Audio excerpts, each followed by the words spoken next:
Undergo பண்ணுறாங்கிறத பற்றி பார்க்க போகிறோம். அவங்க உடம்புல என்னென்ன மெக்கானிசம் நடக்குது, என்னென்ன சேஞ்சஸ் ஒவ்வொரு ஆர்கனும் நடக்குது, அவங்க எவ்வளோ கன்சியூம் பண்ணணும், விட்டமின்ஸ் மினரல்ஸ் எல்லாமேங்கிறத பற்றி எல்லாமே இந்த வீடியோவில் நம்ம பார்க்கலாம். இது வந்து ஒரு முக்கியமான 15 மார்க் கொஸ்டின்ஸ் எல்லா நர்சிங் ஸ்டூடெண்ட்ஸுக்குமே. ஸோ கவனமாக லிசன் பண்ணுங்கள். இந்த வீடியோ உங்களுக்கு பிடிச்சதா மறக்காம என் சேனலை வந்து சப்ஸ்கிரைப் பண்ணுங்கள். வீடியோக்கு ஒரு லைக் போட்டு வாங்க நம்ம வீடியோக்குள்ளே போகலாம். ப்ரெக்னன்சி டைமில் விமன்ஸ்க்கு ஏற்படுற ஃபிசிக்கலாஜிக்கல் சேஞ்சஸ் பற்றி தான் பார்க்க போகிறோம். Including renal, metabolic, ஹெப்பாட்டோ, respiratory and poster. இது எல்லாமே பற்றி இந்த வீடியோவில் நம்ம பார்க்கலாம். Definition of pregnancy.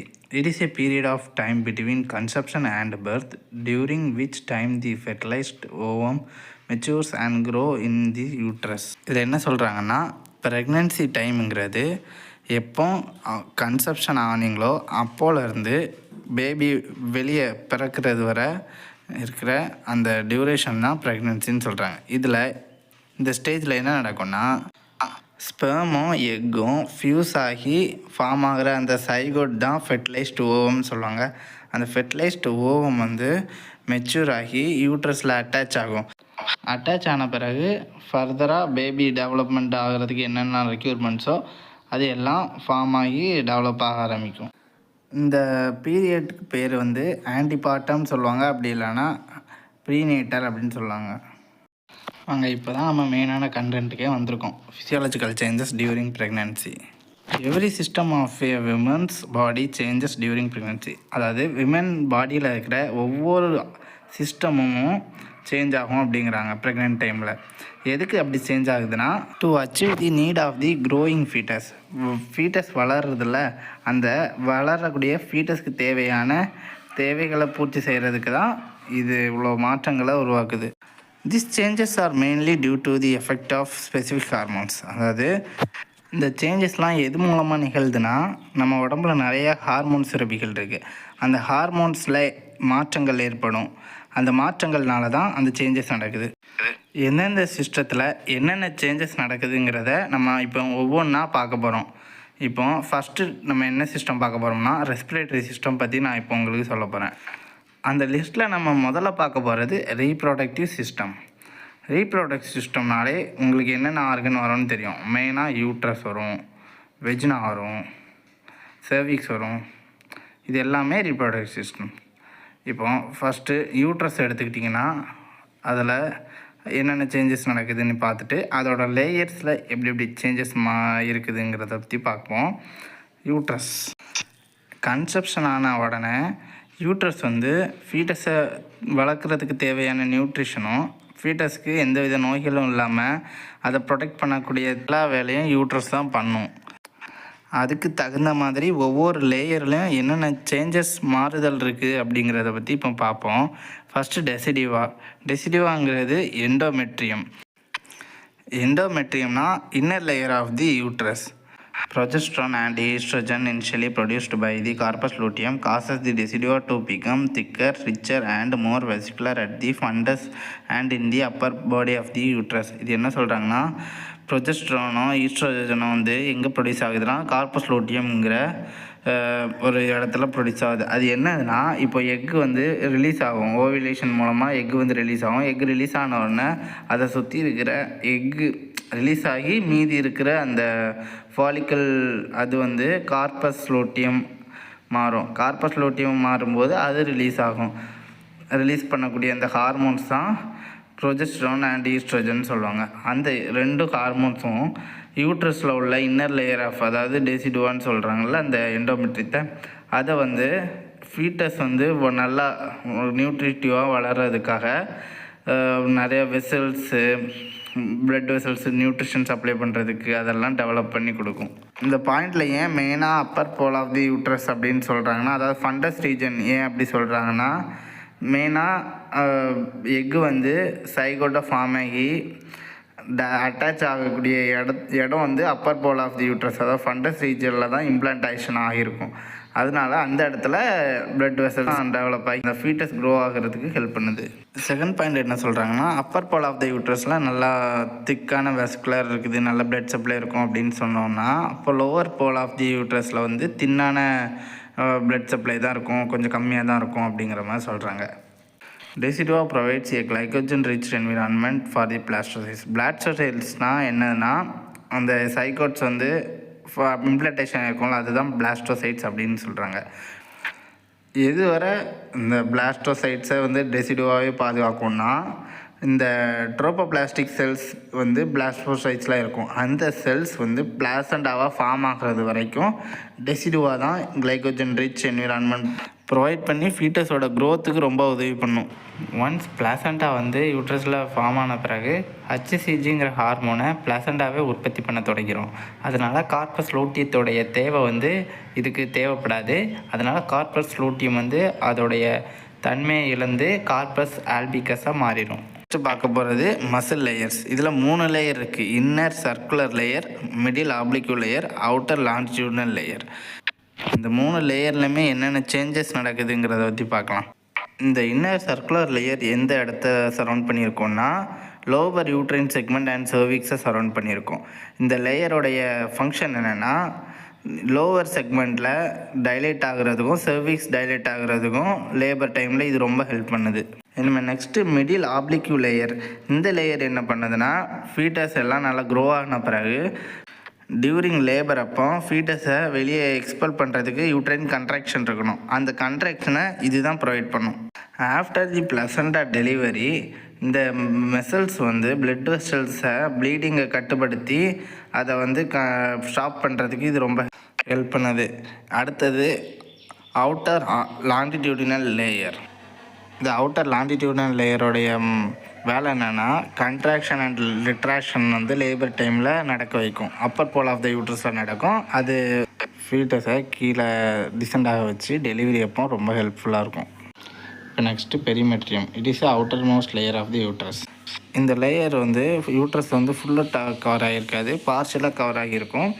இது எதுக்கு அப்படி இருக்குதுன்னா ஃபீட்டஸ் வந்து மந்த்து பை மந்த்தாக அதோடைய க்ரோத் வந்து இன்க்ரீஸ் ஆகிக்கிட்டே இருக்கும். அப்போது அந்த டைமில் வந்து யூட்ரஸ் வந்து ரொம்ப ஸ்ட்ரெச் ஆகணும். அதுக்கு இந்த பெரிமெட்ரியம் உதவுது.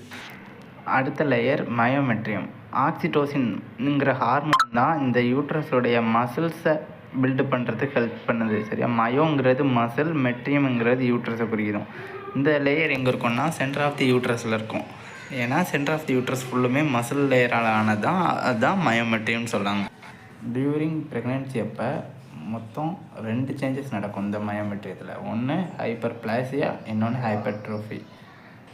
இந்த ஹைப்பர் ட்ரோஃபிங்கிறது இன்க்ரீஸ் இன் தி மசில்ஸ் ஃபைபருடைய சைஸை வந்து பெருசாக்குவோம். அதுவே ஹைப்பர் பிளாசியாங்கிறது மசில்ஸோடைய நம்பர்ஸ், மசில் ஃபைபருடைய எண்ணிக்கை வந்து இன்க்ரீஸ் பண்ணும். இப்போ compare to non pregnant mother to pregnant mother பார்த்திங்கன்னா வெயிட் வந்து ஃபஸ்ட்டு 60 கிராமாக இருக்கிறது 900 கிராமாக மாறும். அதாவது உங்களுக்கு புரியபடி சொல்லணுன்னா 7.5 லெங்க்த்து, 5 வித்து, 2.5 டயமீட்டரில் இருக்கிறது வந்து 30 லெங்க்த்து, 23 வித்து, 20 சென்டிமீட்டர். இந்த அளவுக்கு அவ்வளோ லார்ஜ் ஆகும். சுருக்கமாக சொல்லணுன்னா நான் ப்ரெக்னென்ட் மதரை விட ப்ரெக்னென்ட் மதருக்கு 20 மடங்கு யூட்ரஸ் வந்து பெருசாகும். நெக்ஸ்ட்டு யூட்ரஸுக்கு தேவைப்படுற பிளட் சப்ளை.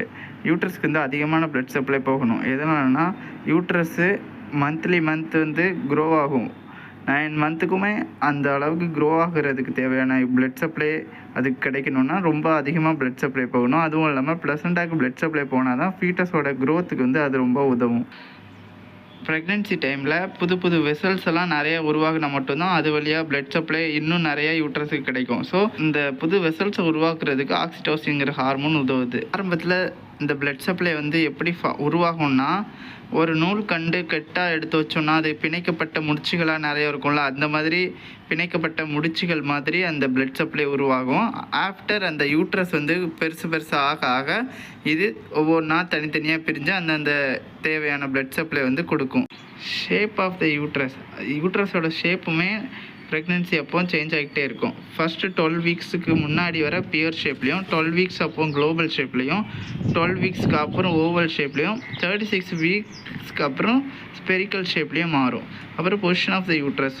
ஃபஸ்ட்டு இனிஷியல் ஸ்டேஜில் பேபி வந்து அந்த யூட்ரஸில் அட்டாச் ஆகி க்ரோ ஆகும்போது யூட்ரஸ் வந்து கொஞ்சம் டிசெண்ட் ஆகும். அதாவது நம்ம ஒரு வெயிட் வந்து புதுசாக ஒரு பலூனுக்குள்ளே வந்ததுன்னா எப்படி இருக்கும் அதே மாதிரி ஃபஸ்ட்டு டிசெண்ட் ஆக ஆரம்பிக்கும். நமக்கு யூட்ரஸ்க்கு முன்னாடி இருக்கிறது பிளாடர் தான் இருக்கும். பிளாடரில் டிசெண்ட் ஆகும்போது அடிக்கடி மதருக்கு வந்து யூரினரி சென்சேஷன் வந்துக்கிட்டே இருக்கும். ஃப்ரீவெண்ட்டாக அவங்க வந்து யூரின் பண்ணிக்கிட்டே இருப்பாங்க, யூரினேட் பண்ணுவாங்க.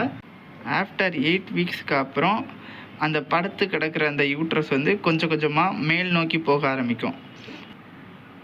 உதாரணத்துக்கு நம்ம படுத்து கிடந்துட்டு ஒரு பலூனை வெர்டிக்கல் ஷேப்பில் வச்சு ஊதும்போது கொஞ்சம் அமௌண்ட் ஆஃப் ஏர் உள்ளே போகும்போது ஃபஸ்ட்டு டவுன் ஆகும். அதுக்கப்புறம் நம்ம ஃப்ரீக்வெண்ட்டாக ஏர் ப்ளோ பண்ணும்போது அது கொஞ்சம் கொஞ்சமாக மேலே பலூன் மாதிரி ஆகும்ல, அந்த மாதிரி நீங்கள் இமேஜின் பண்ணிக்கோங்க. டியூரிங் ப்ரெக்னென்சி அப்போ பிராக்ஸ்டன் கீப்ஸ் கண்ட்ராக்ஷன்னு ஒன்று நடக்கும். இது வந்து ரெகுலராக 2 மார்க் கொஸ்டின்ஸில் நிறைய கேட்பாங்க. இது ஸ்பான்டேனியஸ் இர்ரெகுலர் பெயின்லெஸ் கண்ட்ராக்ஷன் சொல்லுவாங்க. செர்விக்ஸில் எந்த வித சேஞ்சஸும் நடக்காது, செர்விக்ஸ் க்ளோஸாகவே இருக்கும். இது எப்போ நமக்கு ஃபீல் ஆகும்னா பைமேனுவல் எக்ஸாமினேஷன். க்ளவுஸ் போட்டு 2 ஃபிங்கர்ஸை வந்து வெஜினா வழியாக நம்ம வச்சு பார்க்கும்போது நமக்கு வந்து இது வந்து ஃபீல் ஆகும். இந்த டைம் அப்போ complete closure of uterine vein, யூட்ரைனில் இருக்கிற வெயின்ஸ் எல்லாமே கம்ப்ளீட்டாக க்ளோஸ் ஆகிரும். ஆர்ட்ரி வந்து பாதியாக க்ளோஸ் ஆகிருக்கும், ஃபுல்லும் க்ளோஸ் ஆகாது. அதுக்குன்னு யூட்ரஸுக்கு வந்து பிளட் சப்ளையே போகாது அப்படின்லாம் கிடையாது. அந்த கண்ட்ராக்ஷன் அப்போ தான் இந்த சேஞ்சஸ் நடக்கும். மற்றபடி ஆர்ட்ரிஸ் வெயின்ஸ் எல்லாமே ஓப்பனாக தான் இருக்கும். இந்த கண்ட்ராக்ஷன் அப்போ ப்ளசண்டா வழியாக பிளட் சப்ளை கொஞ்சம் கம்மியாக போகிறதுனால ஃபீட்டஸ்க்கு வந்து ஹைபாக்சியா காஸ் ஆகும். அதாவது ஆக்சிஜன் ஒழுங்காக கிடைக்காது. அதனால் ஹார்ட்டில் வந்து பிராடிகார்டியா காஸ் பண்ணும் ஃபீட்டஸ்க்கு. அதான் நீங்கள் இது ஒரு பண்ணிக்க வேணாம். இந்த கண்ட்ராக்ஷனுக்கு அப்புறம் அதுவே நார்மலாகிடும். நெக்ஸ்ட்டு இஸ்துமஸில் வந்து பெருசாக சேஞ்சஸ் நடக்குது. ஃபஸ்ட் ட்ரைமஸ் அப்போவுமே இஸ்துமஸுங்கிற லேயரில் இருக்கிற அந்த மசில்ஸ் வந்து ஹைப்பர்ட்ரோஃபி ஆகும். அதோடைய சைஸ் வந்து இன்க்ரீஸ் ஆகி 12 வீக்ஸுக்கு அப்புறம் அந்த இஸ்துமஸுங்கிற யூட்ரஸ் லேயரே தெரியாது. அது டைரெக்டாக அப்வர்ட்ஸாக மூவ் ஆகி நமக்கு யூட்ரஸு அப்புறம் லாஸ்ட்டாக செர்விக்ஸ், அந்த இஸ்துமஸுங்கிறத பார்த்தே இல்லாத மாதிரி ஆகிரும். அந்த இஸ்துமஸ் சாஃப்ட் ஆகி அந்த யூட்ரஸ் கூட மேலே அட்டாச் ஆகிக்கும். இந்த இஸ்துமஸில் இருக்க மசில் லேயர் எல்லாமே சர்க்குலர் அரேஞ்ச் ஆகிருக்கும். During early stage of pregnancy அப்போ, அதாவது ஃபஸ்ட்டு அந்த இம்ப்ளான்டேஷனுக்கு அப்புறம் ஃபீட்டஸ் வந்து கொஞ்சம் கொஞ்சமாக க்ரோ ஆக ஆரம்பிக்கும்ல, அந்த டைமில் இஸ்துமஸ் வந்து அந்த ஃபீட்டஸ் வந்து கீழே டிசெண்ட் ஆகாமல் இருக்கிறதுக்கு உதவி பண்ணும். ஒரு ஸ்பிங்டர் மாதிரி, ஒரு அடப்பு பகுதி மாதிரி கீழே விழாமல் அதை பிடிச்சி வைக்கிற ஒரு ஃபங்க்ஷனாக இஸ்துமஸ் இருக்குது. செர்விக்ஸில் உள்ள மசில் ஃபைபர்ஸ் எல்லாமே அதோடைய சைஸ்லேயும் நம்பர்ஸ்லேயும் லார்ஜாக தொடங்கும். செர்விக்ஸ் இருக்க இடத்துல நிறைய பிளட் வெசல்ஸும் பிளட் சப்ளையும் போகிறதுனால ஈஸ்ட்ரோஜன் அந்த செர்விக்ஸை சுற்றி ஒரு ப்ளூயிஷ் பர்பிள் டிஸ்கலரேஷன் ஃபார்ம் ஆயிரும். இப்போ அடுத்தது இந்த ஹைப்பர்ட்ரோஃபி அண்ட் ஹைப்பர்பிளாசியா ஆஃப் செர்விக்ஸ் ஆகிறதுனால அந்த செர்விக்ஸ் வந்து ரொம்ப சாஃப்டன் ஆகும். அப்படி செர்விக்ஸ் சாஃப்டன் ஆகிற கண்டிஷனுக்கு அந்த சயின்ஸுக்கு பேர் தான் குட் சயின்ஸ்னு சொல்லுவாங்க. இது வந்து 6th வீக்கில் நடக்கும். செர்விக்ஸில் வந்து செர்விக்கல் கிளாண்ட் இருக்கும். அந்த செர்விக்கல் கிளாண்ட் என்னத்தை ஃபார்ம் பண்ணோன்னா ஒரு திக்கான மியூக்கஸ் ஃபார்ம் பண்ணி அந்த செர்விக்ஸில் இருக்கிற அந்த கேப்பை வந்து ஃபில் பண்ணி வச்சுக்கோம். அந்த திக்கான மியூக்கஸ்க்கு பேர் ஒப்பர்குலம் சொல்லுவாங்க. அந்த ஒப்பர்குலம் உடைய ஃபங்க்ஷன்ஸ் என்னென்னா, இன்ஃபெக்ஷன் எதுவும் வெஜினா வழியாக ஃபீட்டஸ்க்கு அஃபெக்ட் ஆகாமையும் உள்ளேருந்து எந்த லீக்கேஜ் எந்த பிளட்ஸுமே வெளியே வராமல் அது வந்து ஒரு பேரியராக ப்ரொடெக்ட் பண்ணுது. ஃபெலோப்பியன் டியூப்ஸ் அண்ட் ஓவரிஸ், இங்கே வந்து நிறைய பிளட் சப்ளை வந்து இவங்களுக்கு கிடைக்கும். அதுவும் இல்லாமல் யூட்ரஸ் வந்து நல்லா பெருசாகணுங்கிறதுக்காக ஃபெலோப்பியன் டியூப் ஹரிசாண்டலாக இருக்கிறது வெர்டிக்கலாக மாறும். அதே மாதிரி ஓவரீஸில் இருக்கிற கார்பஸ் லூட்டியம் வந்து என்லார்ஜ்டு ஆகி நிறைய ஈஸ்ட்ரோஜன் அண்ட் ப்ரொஜெஸ்ட்ரான் ப்ரொடியூஸ் பண்ணுறதுக்கு ஹெல்ப் பண்ணும். நான் முன்னாடியே சொன்ன மாதிரி 10 and 12 வீக்ஸ் ஆஃப் ப்ரெக்னென்சி அப்போ ஈஸ்ட்ரோஜன் ப்ரொடக்ஷன் வந்து கார்பஸ் லூட்டியம் நிறைய ப்ரொடியூஸ் பண்ணும். ஒன்ஸ் பிளாசண்டா ஃபார்ம் ஆன பிறகு அந்த ஹார்மோன்ஸ் எல்லாம் பிளாசண்டாவே ப்ரொடியூஸ் பண்ணுறதுனால இது வந்து ரிக்ரெட் ஆகிடும். இதெல்லாம் இன்டர்னல். இப்போ எக்ஸ்டர்னல் ஜென்டலியா மொத்தம் 3. அதில் வந்து ஃபஸ்ட்டு வெல்வா, அதை புடன்ட்னு சொல்லுவாங்க. அங்கே வந்து வீக்கம் அடைய ஆரம்பிக்கும். எதனாலனா வெரிகோசிட்டி, அங்கே வந்து நிறைய ப்ரெஷர்ஸ் அக்குமுலேட் ஆகிறதுனால அது நடக்குது. அதுக்கப்புறம் சிமிலர்லி லேபியம் மைனோராலையும் வெஜினா பெரினியம் எல்லாத்துலேயுமே ஹைப்பர்ட்ரோஃபி ஏற்பட ஆரம்பிக்கும். எடிமேட்டஸ் ஆகும். மோர் பிளட் சப்ளையுமே அங்கே நிறைய போகும். எக்ஸாம்ஸில் இந்த ஃப்ளோ சார்ட் போட்டுக்கோங்க. நெக்ஸ்ட்டு வெஜினாலேயே அந்த ப்ளூயிஷ் டிஸ்கலரைசேஷன் அதிகமாக பிளட் சப்ளை போகிறதுனால நடக்கும். அந்த ப்ளூயிஷ் டிஸ்கலரைசேஷன் ஆகிறதுக்கு அது வந்து ஜாக்வமர்ஸ் இல்லைனா சாட்விட் சைன் அப்படின்னு சொல்லுவாங்க. அது வந்து 8th வீக்ஸில் நடக்கும். வெஜினல் செக்ரீஷன், ஒரு ஒயிட் கலரில் ஒரு ஃப்ளூயிட் செக்ரேட் பண்ணும். அந்த ஃப்ளூயிட்ஸ்க்கு பேர் லியூகோரியான்னு சொல்லுவாங்க. அது எதுனாலனா வெளியே இருந்து எந்த பாக்டீரியாவும் உள்ளே என்ட்ராகக்கூடாதுங்கிறதுக்காக அது ஒரு பேரியருக்காக ஒரு ஃப்ளூயிட் செக்ரேட் பண்ணுது. நார்மலாக வெஜினல் pH 4 to 5 இருக்கும். அது லெஸ் அசிடிக்காக 5 to 6 மாறிடும். இந்த சேஞ்சஸ் வந்து எதை பொறுத்து இருக்குன்னா கிளைக்கோஜன் ஆஃப் தி செல்ஸில் இருக்கிற கிளைக்கோஜனை பொறுத்து இருக்கும். எப்போ இந்த கிளைக்கோஜன் வந்து இன்க்ரீஸ் ஆக தொடங்கும்னா, அதாவது கிளைக்கோஜன் இன்க்ரீஸ் ஆச்சுன்னா இன்னும் அசிடிக்காக மாறும். பாக்டீரியா ஒன்று என்டர் ஆகும்போது கிளைக்கோஜனோட அளவு இன்க்ரீஸ் ஆகி அசிடிட்டிக் ஸ்டேட் வந்து இன்னும் அதிகமாகி பாக்டீரியாவை கில் பண்ணிடும். பிரஸ்ட் என்ன சேஞ்சஸ்க்கெல்லாம் உள்ளாகுதுங்கிறத பற்றி பார்க்கலாம். அதே மாதிரி தான் பிரஸ்ட்டில் வந்து நிறைய பிளட் சப்ளை, டிஷ்யூ க்ரோத் எல்லாம் நடக்க ஆரம்பிக்கும். ஹைப்பர்ட்ரோஃபி ஆகும், அங்கே உள்ள டிஷ்யூ ஹைப்பர்ட்ரோஃபி ஆகும். அண்ட் ப்ரொலிஃபரேஷன் ஆஃப் டக்ட் வந்து இன்னும் விரிவடைய தொடங்கும். எதனால்னா ஈஸ்ட்ரோஜன் செக்ரேஷன் அதிகம் வரைக்கும் ஆல்வியோலர் அந்த பபிள்ஸ் இருக்குல்ல, பபிள்ஸ் எல்லாமே ஒவ்வொரு டிஷ்யூ கிளாண்டுலர் டிஷ்யூன்னு சொல்லுவாங்க. அது வந்து ப்ரொஜெஸ்ட்ரான்ங்கிற ஹார்மோன் ஆக்டிவேட் பண்ணுறதுனால அதுவும் இன்க்ரீஸ் ஆக ஆரம்பிக்கும். ப்ரோலாக்டின்ங்கிற ஹார்மோன் வந்து ஈஸ்ட்ரோஜன் அதிகரிக்கிறதுனால பிட்யூட்டரி கிளாண்டில் இருந்து நிறைய ரிலீஸ் ஆக தொடங்கும். அது எதுக்காகனா to stimulate the production of colostrum உற்பத்தி பண்ணுறதுக்கு இது ரொம்ப உதவி பண்ணும். இந்த டேப்லெட் காலம் பார்த்தா உங்களுக்கே சேஞ்சஸ் தெரியும்.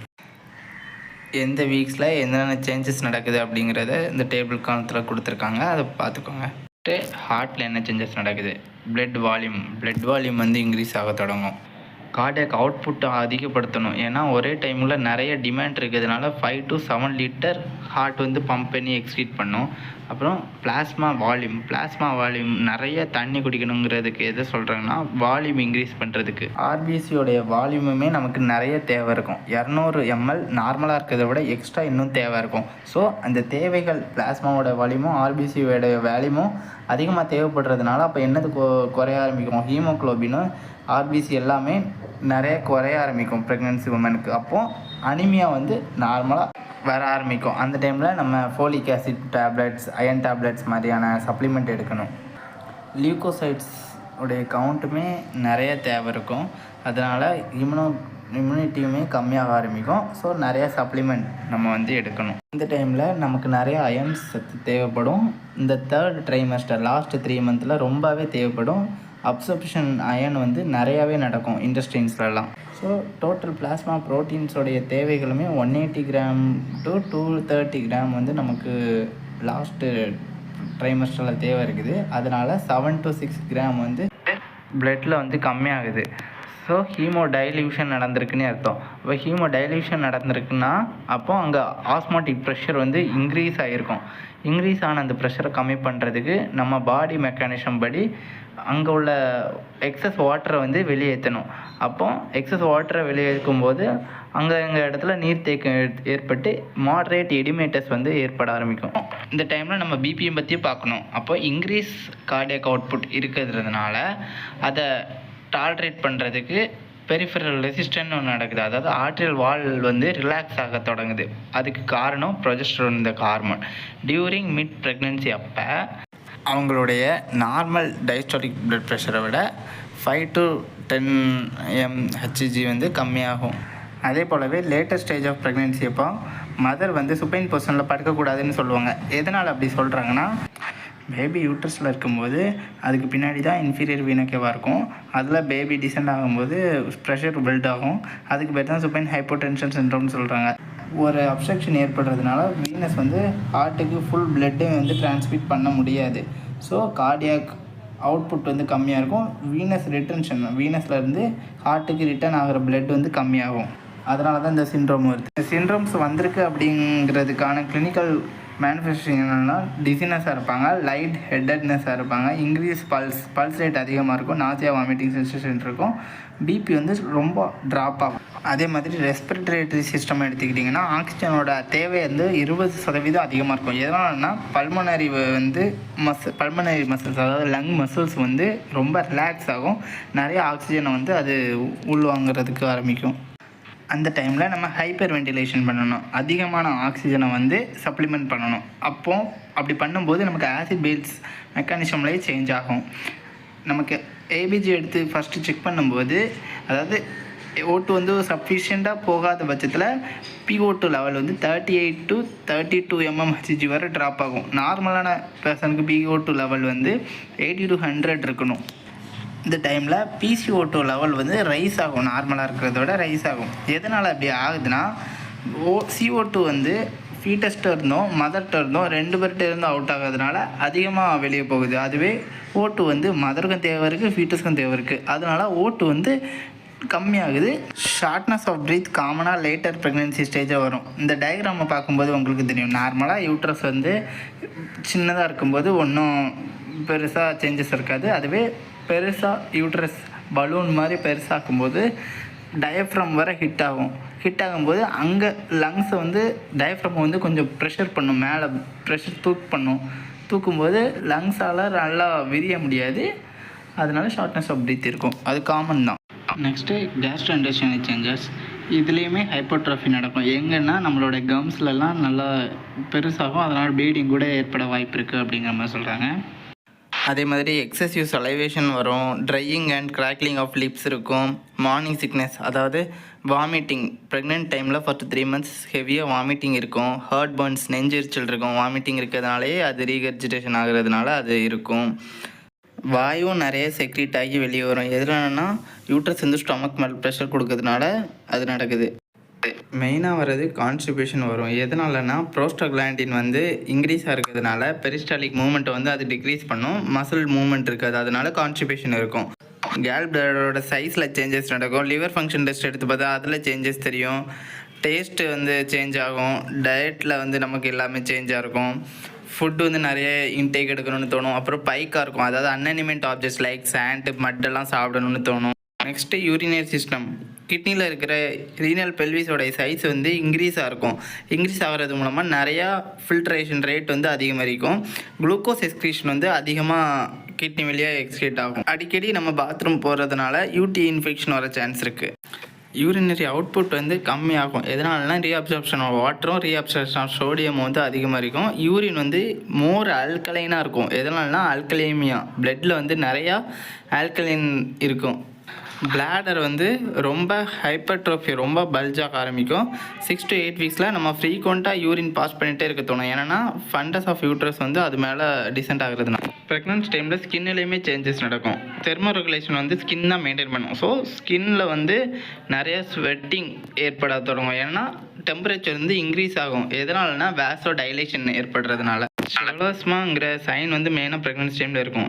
என்னென்னா சின் சைடில் ஃபுல்லும் பிளாக்கிஷ் டிஸ்கலரைசேஷன் நமக்கு தெரியும். அதே மாதிரி அப்டாமனில் லீனியா நேக்ரா அண்ட் ஸ்ட்ரையா கிராவிடாரம் இருக்கும். லீனியா நேக்ராங்கிறது ஸ்ட்ரெயிட் மார்க் இருக்கும். ஸ்ட்ரையா கிராவிடம்ங்கிறது லோவர் அப்டாமனில் ஸ்ட்ரெச் மார்க்ஸ் ஏற்பட தொடங்கும்.